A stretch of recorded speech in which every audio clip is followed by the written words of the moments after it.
All right, so from 1.2 practice B, you had 1 to 25 all, and then 27 and 28, and then what I called practice C, 17 through 22 all. So on 27, it says write an expression for the area of the figure, then evaluate the expression for the given values, bless you, of the variables. So what object is this?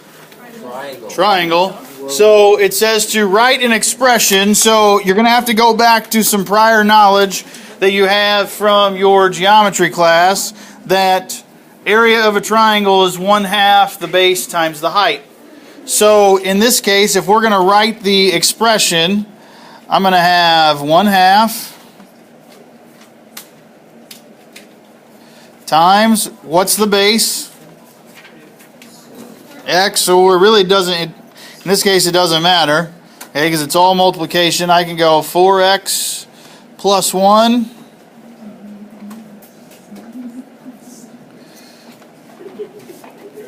times x. Right? 1/2 base times the height. Did you all in the middle get the clipboard? Does anybody need a clipboard? Was it 1 through 25 odd or all? Because I thought you said odd in class. I think it was all on that one. It was odd the day before.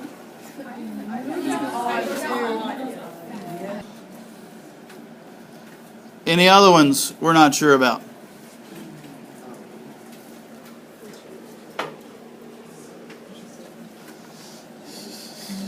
And it says you want to buy either a paperback or a hard book or a hard covered book as a gift for 5 friends.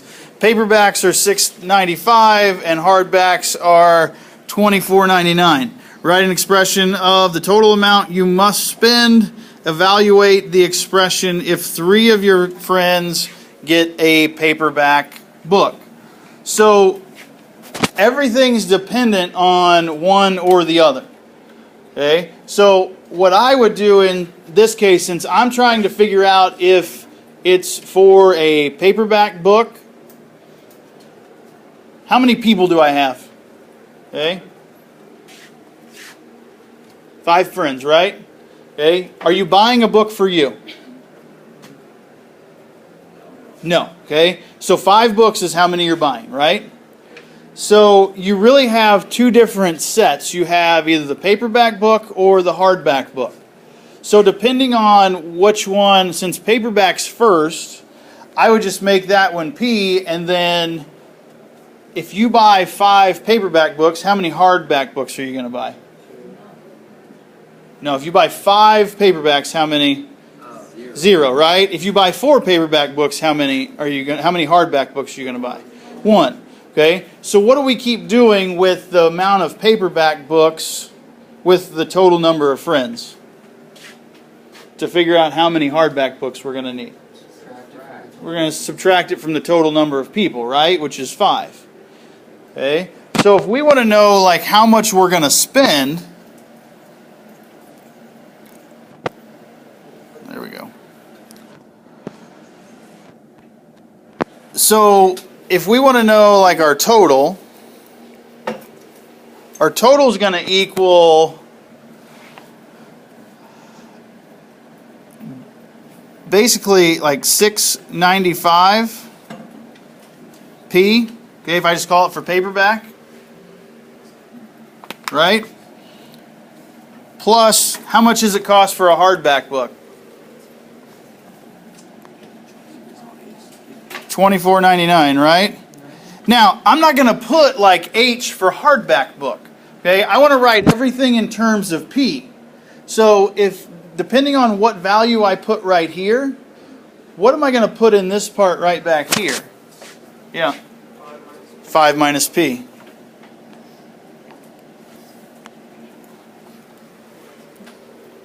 So however much I'm spending is $6.95 times for the however many paperback books I get. And then this number is the one that's going to fluctuate depending on how many paperback books I get. If I buy 4 paperback books, that number in the parentheses is going to be 1. If I get 0 paperback books, then that number is going to be 5. So then whenever we evaluate it, so it says evaluate if 3 of your friends get paperback. So what number am I going to replace with the P right here? 3 each time. 3 here and then 3 there. But what's going to happen with the 3 on the back end with the 5 minus 3? What's actually going to turn into that parenthesis? 2, right? Okay, so I'm going to take $24.99 times 2, and then I'm going to take $6.95 times the 3 that I have up here, okay, to get my value.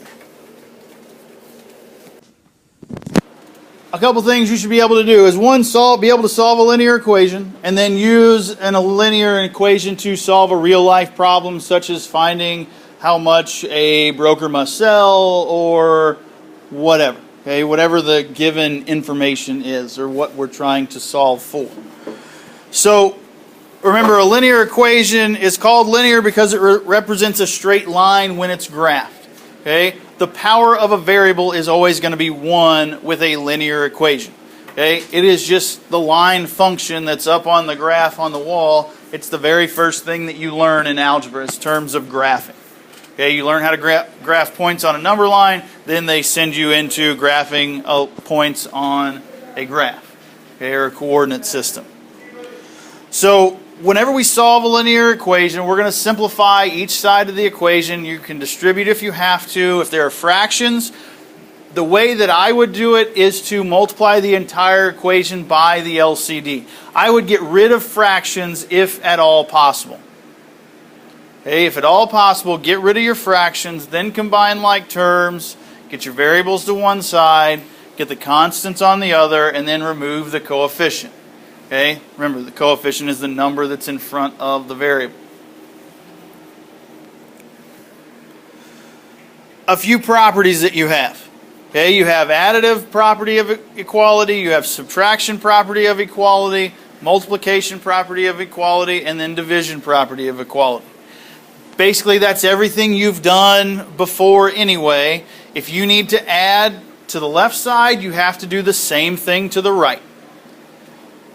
Same way if you subtract. If you subtract on the left, you have to subtract on the right. You have to keep everything balanced. You have to add, subtract, multiply, divide, whatever. Whatever you do on the left, you do to the right. None of that's changed since you were in Algebra 1 or in geometry, things like that.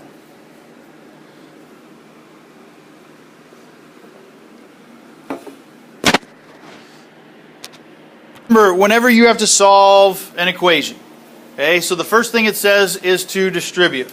So if we're going to distribute, then just go, I'm going to do kind of, you can do as much or as little as you want.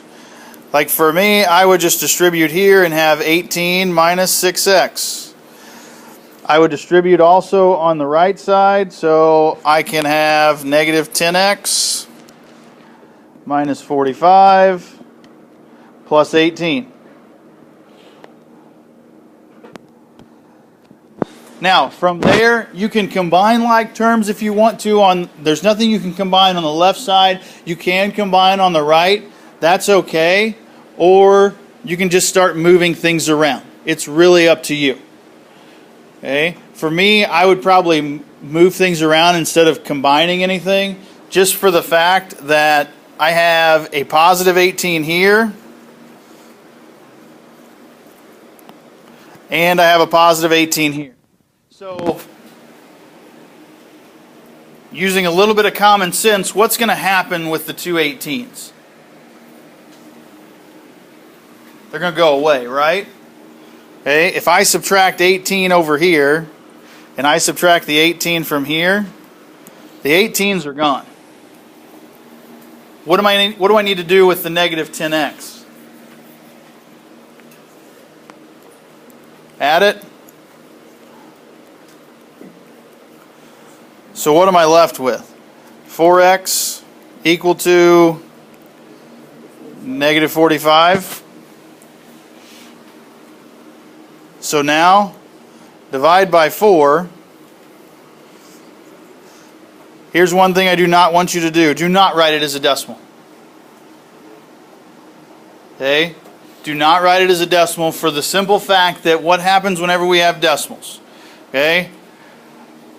Some of you would round to the nearest tenth. Some of you will write it all the way out.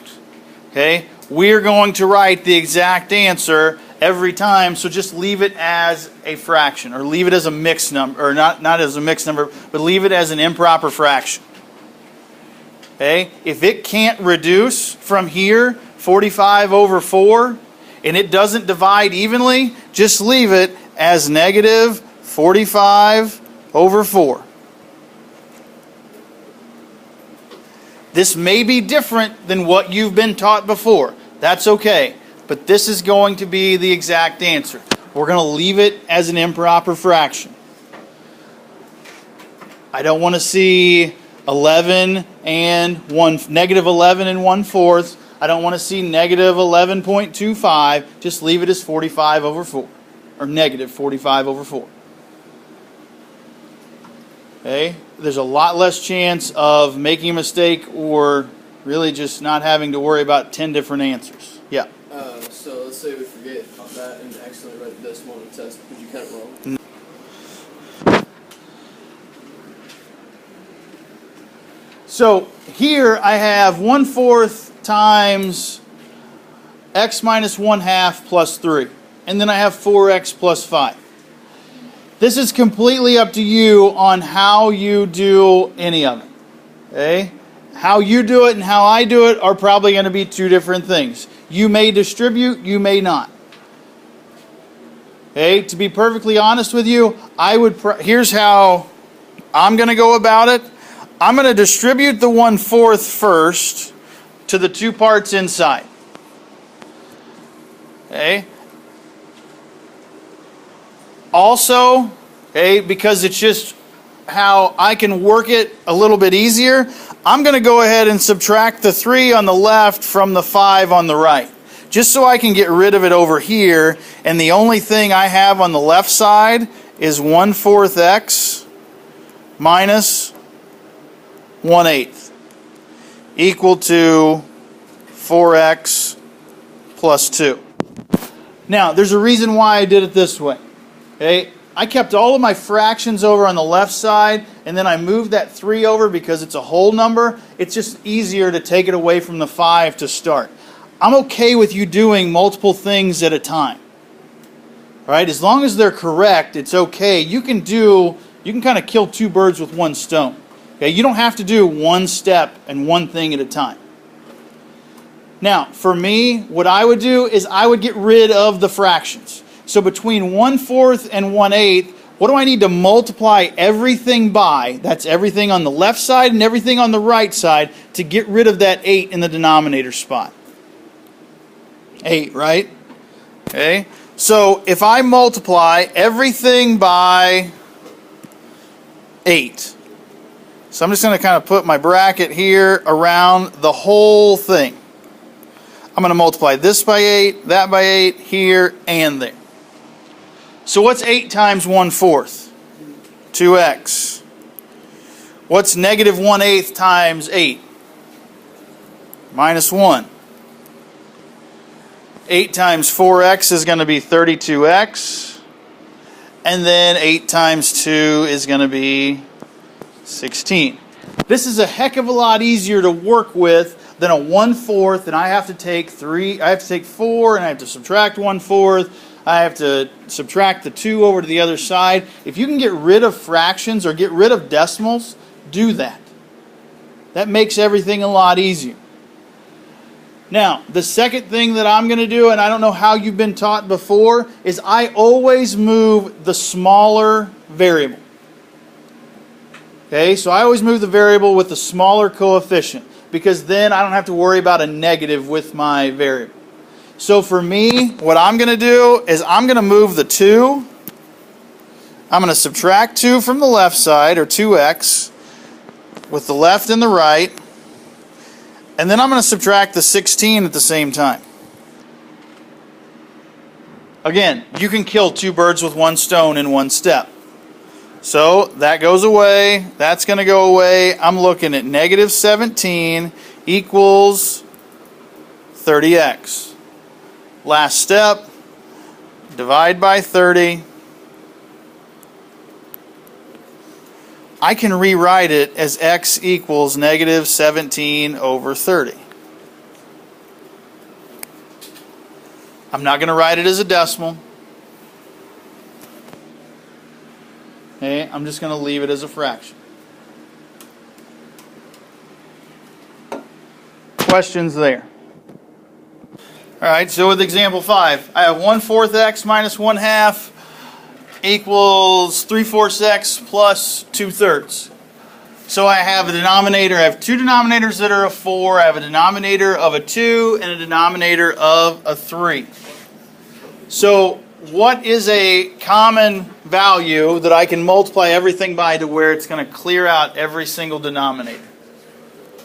It has to at least be as big as the biggest number, right? Will 4 clear everything out? No. Which one's it not going to clear out? The third, right? It would clear out here and here. Are all 3 there? So it's got to be bigger than 3. Okay, so it has to be a multiple of 4 that we know of that's also going to be a multiple of 3. So 4, 8, doesn't work, 12, right? So I'm going to multiply everything by 12. So whenever I multiply everything by 12,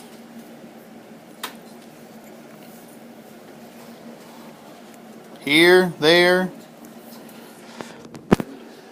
Now, it's real simple, okay? And don't overcomplicate things. Whenever you multiply by a fraction and you are trying to get rid of things, all you're going to do is take the 12. So this 12 that I have right here, what's 12 divided by 4? 3. So you're going to do a little bit of math in your head, just it's going to make it a lot easier. 12 divided by 4 is 3. What's 3 times 1? 3, right? So I have 3x. Do it again. What's 12 divided by 2? 6. What's 6 times negative 1? Negative 6. 12 divided by 4. 3. 3 times 3. So 9x. 12 divided by 3. 4. 4 times 2. 8.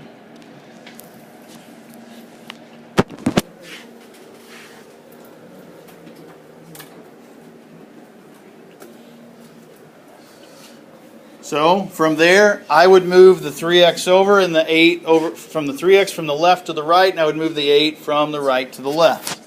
So I would subtract 3x, and I would subtract 8, and I'd have negative 14 equals 6x. I would divide by 6. Now, 6 and 14 can at least reduce, so I'm not going to leave it as negative 14 over 6. I'm going to write it as negative 7 over 3 and go from there.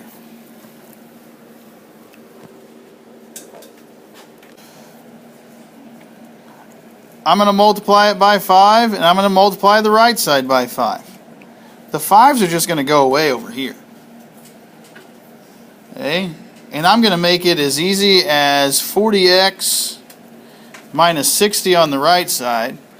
And then to be perfectly honest with you, since I know the 5s are going to cancel, I'm going to go ahead and distribute here and have 6x plus 8 minus 20x minus 8 here and there. And then I'm going to solve. Okay, 8s are going to cancel. I'm only going to have the x's. Pull the x's over to one side. Now on this one, I'm probably not going to use my normal technique of sending the smaller value over, just because the 8s are going to cancel, and so I'm going to send the 40x over from the right to the left. Okay.